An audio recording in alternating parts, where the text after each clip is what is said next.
ఆ విపరీతమైన మానసిక ఒత్తిడి లేదా హఠాత్తుగా ఎదురయ్యే ఒక పెద్ద షాక్ కేవలం మెదడును మాత్రమే కాకుండా నిమిషాల వ్యవధిలో మన గుండె ఆకారాన్ని భౌతికంగా మార్చేస్తుందంటే నమ్మగలరా? హ్మ్. సాధారణంగా ఎవరైనా గుండె అనగానే ఒక పంప్ లాంటిది అనుకుంటారు కదా, కానీ అది నిజం కాదు. అవును. ఎటువంటి జన్యుపరమైన లోపం లేకపోయినా సరే ఒక దృఢమైన గుండె కేవలం భావోద్వేగాల దెబ్బకు స్తంభించిపోతుంది. ఈరోజు మనం చేస్తున్న ఈ లోతైన విశ్లేషణలో మనం పరిశీలిస్తున్న ఆధారాలు చూస్తుంటే గుండె అనేది రక్తాన్ని పంప్ చేసే ఒక సాధారణ యంత్రమనే పాత ఆలోచనను పూర్తిగా పక్కన పెట్టేయాల్సిందే అనిపిస్తోంది. ఖచ్చితంగా. గుండెను ఒక అత్యంత శక్తిమంతమైన, ఎప్పటికప్పుడు మారుతూ ఉండే ఒక డైనమిక్ ఇంజిన్తో పోల్చడం కరెక్ట్. డైనమిక్ ఇంజిన్ బాగా చెప్పారు. ఈ ఇంజిన్ తనపై పడే ఒత్తిడి, లోపలి జన్యుపరమైన అల్లికలు, అలాగే బయటి ఇన్ఫెక్షన్లకు ఎలా ప్రతిస్పందిస్తోందో దాని వెనుకున్న ఆ సంక్లిష్టమైన మెకానిజమ్స్ను ఈరోజు విడమర్చి చూద్దాం. ఆ గుండెను ఒక డైనమిక్ ఇంజిన్గా చూడటం చాలా అవసరం. ఎందుకంటే అది ఏదో ఒక ఖాళీ గదిలో పనిచేయదు గదా. రక్త ప్రవాహం, హార్మోన్ల ఒత్తిడి, ఇమ్యూన్ సిస్టమ్, వీటన్నిటితో నిరంతరం పోరాడుతూ ఉంటుంది. దానికనుగుణంగా తన కండరాలను కూడా మార్చుకుంటూ ఉంటుంది. అవును. మనం పరిశీలిస్తున్న ఈ మెడికల్ టెక్స్ట్స్ ప్రకారం ఈ మార్పులు కొన్నిసార్లు ప్రాణాలను కాపాడే ప్రయత్నంగా మొదలై చివరకు అదే గుండెకు ఒక ఉరితాడులా ఎలా మారతాయో చాలా స్పష్టంగా కనిపిస్తుంది. అయితే ముందుగా ఈ ఇంజిన్ డిజైన్ స్థాయిలోకి, అంటే ఆ కణాల జన్యుపరమైన బ్లూప్రింట్ స్థాయిలోకి వెళ్దాం. ఈ హైపర్ట్రోఫిక్ కార్డియోమయోపతి అంటే హెచ్సిఎం గురించి ఆధారాల్లో చాలా వివరంగా ఉంది. అవును. ఇది ఒక ఆటోజోమల్ డామినెంట్ సమస్య. కరెక్ట్. ఆ మయోసిన్ బైండింగ్ ప్రోటీన్ సి లేదా బీటా మయోసిన్ హెవీ చైన్ లాంటి ప్రోటీన్స్లను ఎన్కోడ్ చేసే జన్యువులలో మ్యూటేషన్స్ అంటే మార్పుల వల్ల ఇది వస్తుందని చదివాను. దానివల్ల గుండె గోడలు, ముఖ్యంగా సెప్టమ్, బాగా మందంగా మారుతుంది. కానీ ఇక్కడ నాకో సందేహం.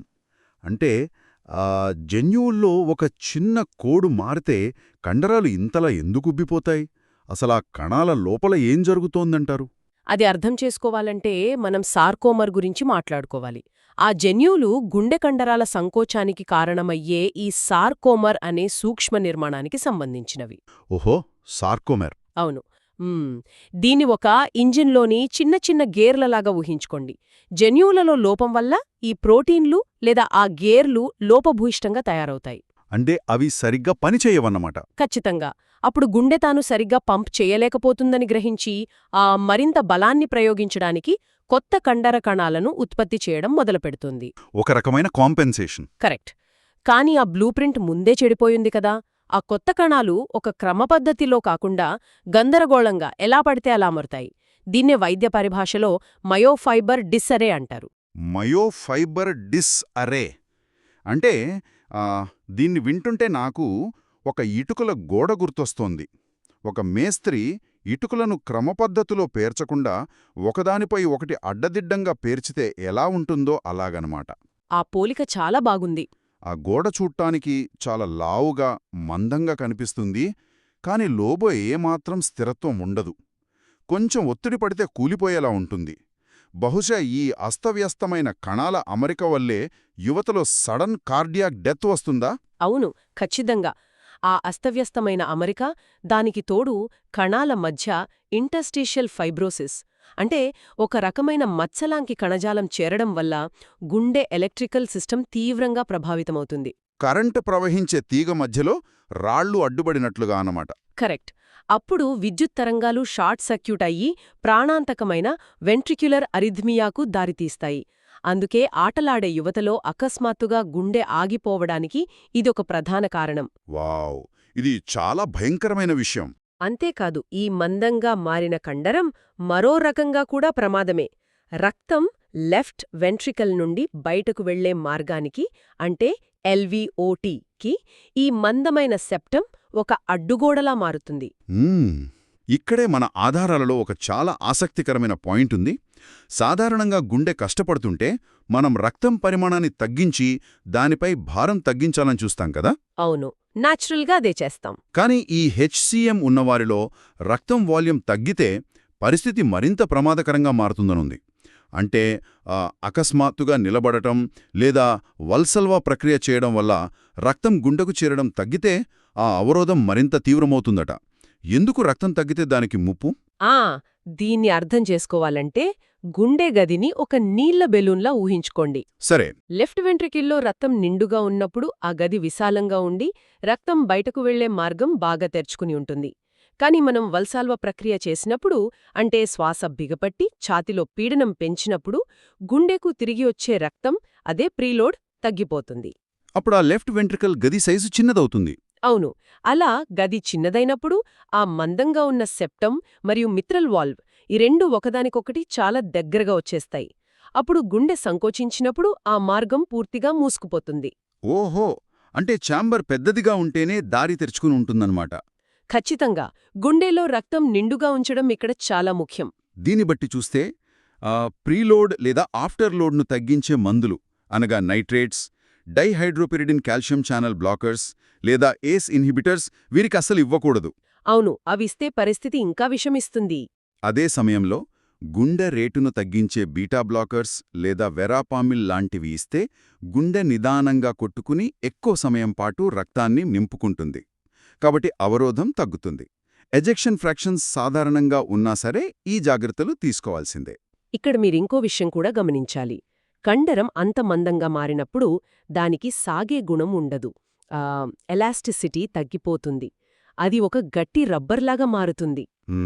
దీనివల్లే డయాస్టోలిక్ హార్ట్ ఫెయిలియర్ వస్తుందా? కరెక్ట్. గుండె రక్తాన్ని బాగానే పంప్ చేస్తుంది. అంటే ఎజెక్షన్ ఫ్రాక్షన్ నార్మల్గానే ఉంటుంది.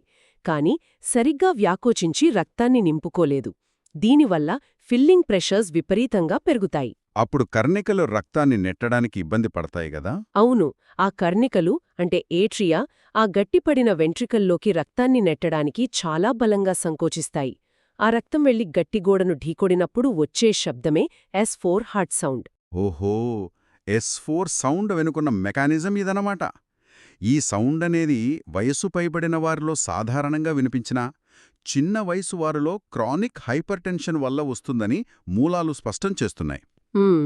హైపర్ టెన్షన్ వల్ల కండరం మందంగా మారుతుంది కదా? అవును, కాని ఇంకొన్ని విచిత్రమైన కారణాలు కూడా ఉన్నాయి గదా.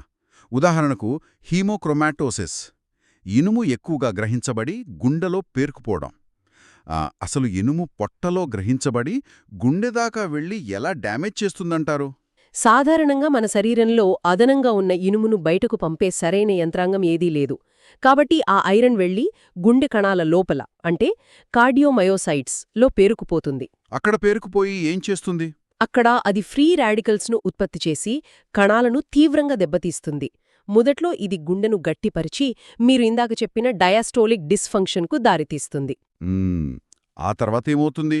గుండె విద్యుత్ వ్యవస్థలో కూడా ఈ ఐరన్ పేరుకుపోవడం వల్ల కండక్షన్ సమస్యలు, ముఖ్యంగా సైనస్ నోడ్ డిస్ఫంక్షన్ వస్తుంది. కండరాలు గట్టిపడటం నుండి సాగిపోవడం అనే టాపిక్లోకి వచ్చాం కాబట్టి ఆ డైలేటెడ్ కార్డియోమయోపతి లేదా DCM గురించే ఇంకొంచెం లోతుగా చర్చిద్దాం. తప్పకుండా.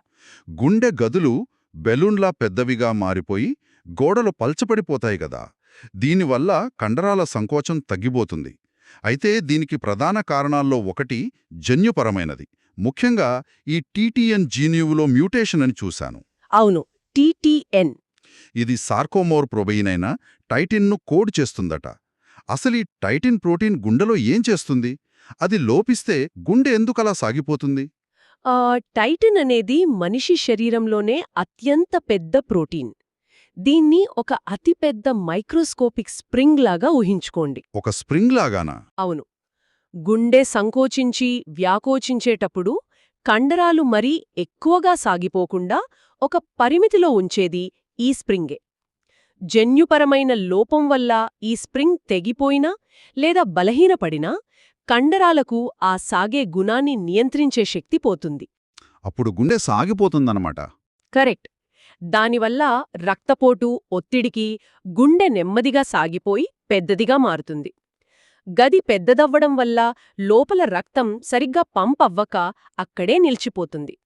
ఆ నిలిచిపోయిన రక్తం గడ్డకట్టి లెఫ్ట్ వెంట్రిక్యులర్ మ్యూరల్ థ్రోంబస్ ఏర్పడుతుంది. స్ప్రింగ్ తెగిపోవడం అనేది అద్భుతమైన ఉదాహరణ. అయితే కేవలం జన్యువులే కాకుండా వైరస్లు కూడా ఈ పరిస్థితికి కారణమవుతుందని ఆధారాలు చెబుతున్నాయి. ఒక యువకుడికి ఎప్పుడో ఒకసారి కాక్సాకీ వైరస్ లేదా ఎడినోవైరస్ వల్ల సాధారణ జ్వరం వచ్చి తగ్గుతుంది. కానీ కొన్ని వారాల తర్వాత హఠాత్తుగా గుండె వైఫల్యం వస్తుంది. దీన్నే వైరల్ మయోకార్డిటిస్ అంటారు కదా. అసలు వైరస్ గొంతులోంచి గుండె కండరాల దాకా ఎలా వెళ్ళి అంతటి విధ్వంసం సృష్టిస్తుంది? ఆ వైరస్లు నేరుగా రక్తంలో కలిసి గుండె కణాలలోకి ప్రవేశిస్తాయి. అక్కడ అవి మల్టిప్లై అవ్వడం అంటే గుణకారం చెందడం మొదలుపెడతాయి. అప్పుడు మన ఇమ్యూన్ సిస్టమ్ ఆ వైరస్ను చంపే ప్రయత్నంలో వైరస్ ఉన్న మన సొంత గుండె కణాలను కూడా నాశనం చేస్తుంది. అంటే మన మీద మనమే దాడి చేసుకోవడం. అవును.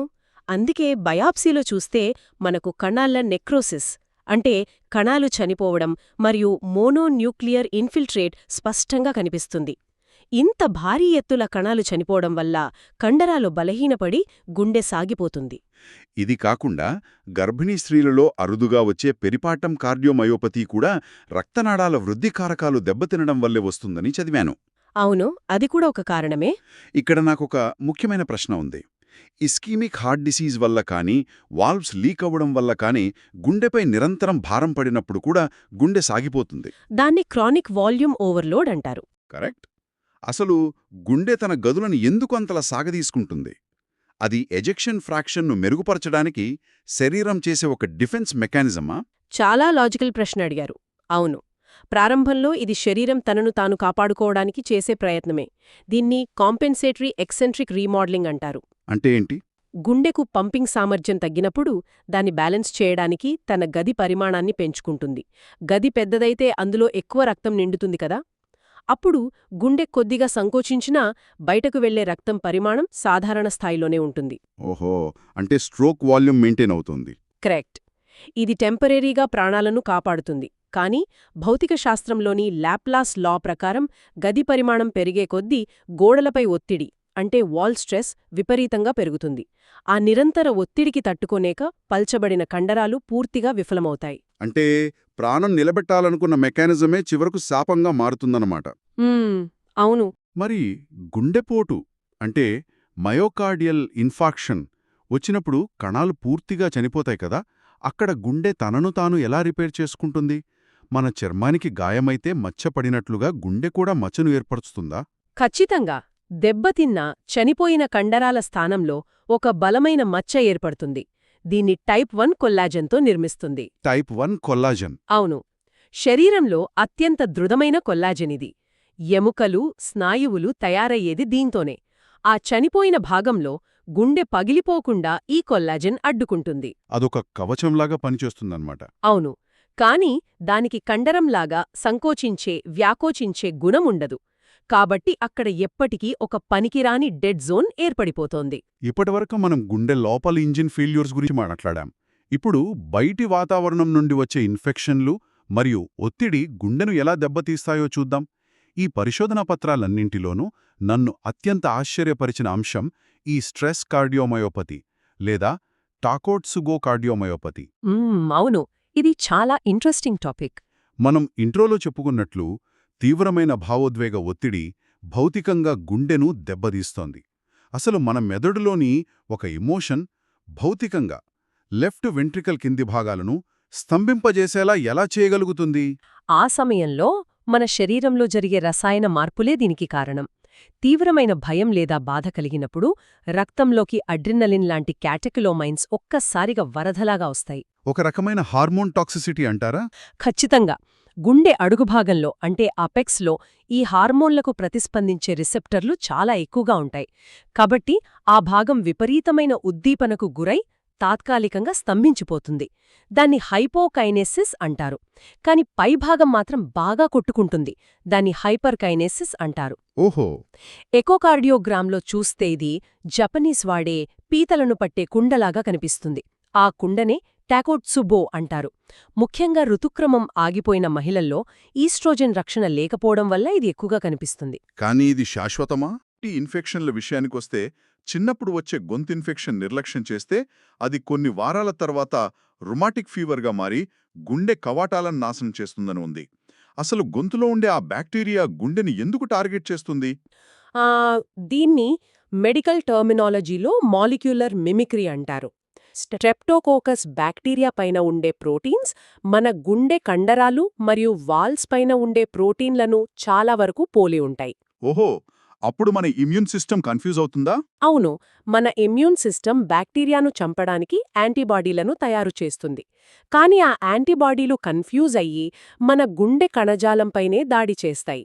బయాప్సీలో చూస్తే గుండెలో ఇంటర్స్టీషియల్ మయోకార్డియల్ గ్రాన్యులోమాలు కనిపిస్తాయి. వీటినే ఆస్కాఫ్ బాడీస్ అంటారు. ఆస్కాఫ్ బాడీస్, వీటిలో ఏదో ప్రత్యేకమైన కణాలుంటాయని చదివాను. అవును, ఈ గ్రాన్యులోమాలలో పెద్ద సైజులో ఉండే మ్యాక్రోఫేజ్లు ఉంటాయి. వాటిలో క్రోమాటిన్ ఒక గొంగళి పురుగు ఆకారంలో ఉంటుంది. అందుకే వాటిని అంచకో లేదా క్యాటర్పిల్లర్ సెల్స్ అని కూడా పిలుస్తారు. మన ఇమ్యూన్ సిస్టమ్ మనల్నే తప్పుగా అర్థం చేసుకోవటం అనేది నిజంగా చాలా పెద్ద విషయం కదా. నిజమే. గుండె కవాటాల మీద దాడుల గురించి మాట్లాడుతున్నాం కాబట్టి ఇన్ఫెక్టివ్ ఎండోకార్డిటిస్ గురించి కూడా ప్రస్తావించాలి. ముఖ్యంగా సిరల ద్వారా అంటే ఐవీ డ్రగ్స్ తీసుకునే వారిలో ఈ వ్యాధి కనిపిస్తుంది. విచిత్రమేమిటంటే ఈ బ్యాక్టీరియా సరిగ్గా కుడివైపున ఉండే ట్రైకస్పిడ్ వాల్వ్నే దెబ్బతీస్తుందట. దీనికి కారణం ఆ ఇంజెక్షన్ ద్వారా వెళ్లే రక్తప్రవాహ మార్గమేనా? ఖచ్చితంగా. సిరల ద్వారా లోపలికి వెళ్లిన మందు లేదా రక్తంలో కలిసిన బ్యాక్టీరియా నేరుగా గుండె కుడివైపుకే చేరుకుంటుంది ముందు. ఆ మందులో కలిగినట్లు కనిపించినా కరగని కొన్ని రాపిడి కలిగించే రేణువులుంటాయి. అవి వెళ్లి వాల్వ్ను గీకేస్తాయా? అవును, ఆ రేణువులు గుండె కుడి కర్ణిక నుండి కుడి జఠరికకు వెళ్లే దారిలో ఉన్న ట్రైకస్పిడ్ వాల్వ్పై గీతలు పడేలా చేస్తాయి. ఆ గీతల మీద ఈ బ్యాక్టీరియా సులభంగా అతుక్కుని పెరుగుతుంది. వాటినే వెజిటేషన్స్ అంటారు. దీనివల్ల కుడివైపు గుండె ఫెయిల్ అవుతుంది కదా. రైట్ సైడెడ్ హార్ట్ ఫెయిలియర్ వస్తుంది. అంతేకాదు, ఆ వాల్వ్ మీద పెరిగే బ్యాక్టీరియా ముక్కలు విడిపోయి రక్తప్రవాహం ద్వారా ఊపిరితిత్తుల్లోకి వెళ్లి సెప్టిక్ పల్మనరీ ఎంబోలిక్ కారణమవుతాయి. ఈ ఇమ్యూన్ సిస్టమ్ చేసే దాడుల గురించి మనొక ఆసక్తికరమైన అంశం కూడా ఉంది. గుండె మార్పిడి, అదే హార్ట్ ట్రాన్స్ప్లాంట్ జరిగిన తర్వాత శరీరం ఆ కొత్త గుండెను తిరస్కరించడం. అది చాలా కామన్ ఛాలెంజ్. గుండె మార్పిడి జరిగిన వారాలు లేదా నెలల తర్వాత సెల్ మీడియేటెడ్ ప్రాసెస్ ద్వారా ఈ తిరస్కరణ జరుగుతుందని మూలాలు చెబుతున్నాయి. అంటే మన సొంత లింఫోసైట్లు ఆ కొత్త గుండె కణజాలాన్ని పరాయిదిగా భావించి లోపలికి చొరబడి దాడి చేస్తాయన్నమాట. అవును, ఎండోమయోకార్డియల్ బయాప్సీలో ఈ ఇంటర్స్టీషియల్ లింఫోసెటిక్ ఇన్ఫిల్ట్రేట్ చాలా స్పష్టంగా కనిపిస్తుంది. అందుకే పేషెంట్స్కు ఇమ్యూనోసప్రెసెంట్ మందులు జీవితాంతం వాడాల్సి ఉంటుంది. సరే, గుండె లోపల ఏం జరుగుతుందో చూసాం. ఇప్పుడు గుండెను ఆవరించి ఉండే రక్షణ పొర అంటే పెరికార్డియం మరియు దాని పీడన మార్పుల వైపు చూద్దాం. ఈ పెరికార్డియల్ ఎఫ్యూజన్ అంటే గుండె చుట్టూ ద్రవం చేరడం కదా. అక్యూట్ వైరల్ పెరికార్డిటిస్ వల్ల ఈ ద్రవం వేగంగా చేరుతుంది. దీనికి క్యాన్సర్ వల్ల వచ్చే ద్రవానికి తేడా ఏమిటి? లక్షణాల్లో ఏమైనా మార్పు ఉంటుందా అంటారా? చాలా పెద్ద మార్పుంటుంది. వైరల్ ఇన్ఫెక్షన్ వల్ల ద్రవం చాలా వేగంగా చేరుతుంది. ఆ పెరికార్డియం పొరకు అంత త్వరగా సాగే గుణం ఉండదు. అంటే ఆ ద్రవం గుండెను నొక్కేస్తుందా? ఖచ్చితంగా. కొంచెం ద్రవం చేరినా అది గుండెను బయటి నుండి బలంగా నొక్కేస్తుంది. దీన్నే కార్డియాక్ టాంపోనేడ్ అంటారు. గుండె రక్తాన్ని నింపుకోలేక గుండె వేగంగా కొట్టుకోవడం మొదలవుతుంది. దాన్ని టాకికార్డియా అంటాము. ఈసీజీలో కూడా మార్పులొస్తాయి కదా. అవును, ఆ నీళ్లలో గుండె ఊయాలలా ఊగుతూ ఉండటం వల్ల ఈసీజీ తీస్తే ప్రతి బీట్కి కరెంట్ వోల్టేజ్ మారుతూ ఉంటుంది. దీన్నే ఎలక్ట్రికల్ ఆల్టర్నాన్స్ అంటారు. కానీ ఊపిరితిత్తుల్లోకి మాత్రం నీరు చేరదు. కాబట్టి ఎక్స్రేలో క్లియర్ లంగ్స్ కనిపిస్తాయి. మరి మాలిగ్నెన్సీ అంటే క్యాన్సర్ విషయానికొస్తే? క్యాన్సర్ వల్ల ద్రవం నెమ్మదిగా నెలల తరబడి చేరుతుంది. అప్పుడు ఆ పొర నెమ్మదిగా సాగుతూ గుండెపై పెద్దగా ఒత్తిడి పడకుండా చాలా లీటర్ల ద్రవాన్ని కూడా దాచుకోగలుగుతుంది. దీన్నే సబక్యూట్ అంటారు. పెరికార్డియోసెంటెసిస్ ద్వారా ద్రవాన్ని తీసి ఏటిపికల్ సెల్స్ కోసం పరీక్షిస్తే అది క్యాన్సర్ అని నిర్ధారణ అవుతుంది. గుండె చుట్టూ ద్రవం ఉండి ఒత్తిడి పెరిగితే పల్సస్ పారాడాక్సస్ వస్తుందని చదివాను. మనం శ్వాస లోపలికి తీసుకున్నప్పుడు మన సిస్టాలిక్ బ్లడ్ ప్రెషర్ సాధారణం కంటే ఎక్కువగా అంటే 10 mmHg కంటే కిందికి పడిపోతుంది కదా. అవును, కార్డియాక్ టాంపోనేడ్ లేదా కన్స్ట్రిక్టివ్ పెరికార్డైటిస్లో ఇది సాధారణం. కానీ విచిత్రమేమిటంటే తీవ్రమైన ఆస్థమా లేదా సిఓపిడి వ్యాధిగ్రస్తుల్లో కూడా శ్వాస పీల్చినప్పుడు బీపీ ఇలాగే డ్రాప్ అవుతుందట. అసలు ఊపిరితిత్తుల వ్యాధికి గుండె బీపీకి లింకేమిది? ఏ మెకానిజం ఇక్కడ పనిచేస్తోంది? ఇక్కడే గుండె ఊపిరితిత్తులు పంచుకునే ఛాతీ కుహరం అంటే థొరాసిక్ క్యావిటీ ప్రాముఖ్యత వస్తుంది. మనం గాలి పీల్చినప్పుడు ఛాతీలో నెగెటివ్ ప్రెజర్ ఏర్పడి ఎక్కువ రక్తం గుండె కుడి గదిలోకి వస్తుంది కదా. వస్తోంది. గుండె చుట్టూ ద్రవం ఉంటే ఆ కుడిగది బయటకు విస్తరించలేక లోపల ఉన్న సెప్టమ్ను ఎడమగదిలోకి నెడుతుంది. దీనివల్ల ఎడమగది చిన్నదైపోయి తక్కువ రక్తాన్ని పంప్ చేస్తుంది. ఫలితంగా బీపీ పడిపోతుంది. మరి ఆస్తమా పేషెంట్స్లో ఏం జరుగుతుంది? ఆస్థమా లేదా సిఓపిడి రోగుల విషయానికి వస్తే వారి వాయుమార్గాలు మూసుకుపోయి ఉంటాయి కాబట్టి గాలి పీల్చుకోవడానికి వారు తమ కండరాలతో విపరీతమైన బలాన్ని ప్రయోగిస్తారు. దానివల్ల ఛాతీలో ఏర్పడే నెగటివ్ ప్రెషర్ నార్మల్ కంటే ఎన్నో రెట్లు ఎక్కువగా ఉంటుంది. వావ్! అంటే ఆ పీడనం వల్ల రక్తమంతా ఊపిరితిత్తుల్లోనే ఆగిపోతుందా? కరెక్ట్. ఆ విపరీతమైన పీడనం వల్ల రక్తం ఊపిరితిత్తుల్లోనే ఉండిపోయి ఎడమగదికి రక్తం చేరడం తగ్గిపోతుంది. అందుకే బీపీ అంతలా డ్రాప్ అవుతుంది. శ్వాస తీసుకునే విధానం మొత్తం హీమోడైనమిక్స్ని మార్చేస్తుందన్నమాట. చాలా ఆసక్తికరం. ఆస్థమాకి చికిత్సగా వాడే బీటా అడ్రెనర్జిక్ అగోనిస్టులు కణాల లోపల సైక్లిక్ ఏఎంపీని పెంచి బ్రాంకియల్ స్మూత్ మజిల్ను ఎలా రిలాక్స్ చేస్తాయో మనకు తెలుసు. ఇక ఈ పీడనాలను కొలవడానికి మనం జుగ్గులార్ సిరలను పరిశీలిస్తాం కదా. అవును, జేవీపీని చూస్తాం. అందులో ఎక్స్వేవ్ అనేది రైట్ వెంట్రికులర్ డయాస్టోల్ చివరిలో ట్రైకస్పిడ్ వాల్వ్ మూసుకోవడానికి కొద్దిగా ముందు ఏట్రియా సంకోచించడాన్ని సూచిస్తుంది. గుండె కుడిభాగంలో ప్రెజర్ పెరిగితే ఈ ఎక్స్వేవ్ పెద్దదిగా కనిపిస్తుంది. అవును. ఇక చివరగా మనం వాడే మందులు గుండెపై ఎలాంటి సైడ్ ఎఫెక్ట్స్ చూపిస్తాయో విశ్లేషించాలి. క్యాన్సర్ ట్రీట్మెంట్లో వాడే ట్రాస్టూజుమాబ్ అనే డ్రగ్ గురించి మూలాల్లో ప్రత్యేకంగా ప్రస్తావించారు. ఇది HER2 రిసెప్టర్ను బ్లాక్ చేసే మోనోక్లోనల్ యాంటీబాడీ కదా. అవును. ఈ రిసెప్టర్లు క్యాన్సర్ కణాల ఎదుగుదలకు కారణమవుతాయి కాబట్టి వాటిని బ్లాక్ చేయాలి. కానీ సమస్యేమిటంటే ఇవే రిసెప్టర్లు మన గుండె కణాలను ఆరోగ్యంగా ఉంచడంలో కూడా కీలకం. అవును. కాబట్టి మనం క్యాన్సర్ను చంపడానికి ఆ రిసెప్టర్ను బ్లాక్ చేస్తే ఆ దెబ్బ గుండెపై పడి కార్డియోటాక్సిసిటీ వస్తుంది కదా. ఇది ఇందాక మనం మాట్లాడుకున్న వైరల్ మయోకార్డిటిస్తో సమానమేనా? లేదు. ఇక్కడే మీరు ఒక చిన్న క్లినికల్ సూక్ష్మాన్ని గమనించాలి. వైరల్ మయోకార్డిటిస్లో గుండె కణాలు శాశ్వతంగా చనిపోతాయి. దాన్ని నెక్రాసిస్ అంటాం. మరి ఈ మందువల్ల? ఈ ట్రాస్టుజుమాబ్ మందువల్ల గుండె కణాలు చనిపోవు. ఫైబ్రోసిస్ అంటే మచ్చలు కూడా ఏర్పడవు. కేవలం ఆ కణాల సంకోచించే సామర్థ్యం అంటే కాంట్రాక్టిలిటీ తాత్కాలికంగా తగ్గిపోతుంది. కాబట్టి ఇది చాలా వరకు రివర్సిబుల్, నయం చేసుకోగలిగినది. ఇది వైద్యులకు నిజంగా ఒక పెద్ద ఊరట. అంటే మందు ఆపేస్తే గుండె కోలుకుంటుందన్నమాట. ఇక మందుల గురించి మాట్లాడుతున్నాం కాబట్టి వానికోమైసిన్ అనే పవర్ఫుల్ యాంటీబయోటిక్ గురించి కూడా క్లారిటీ ఇవ్వాలి. తప్పకుండా.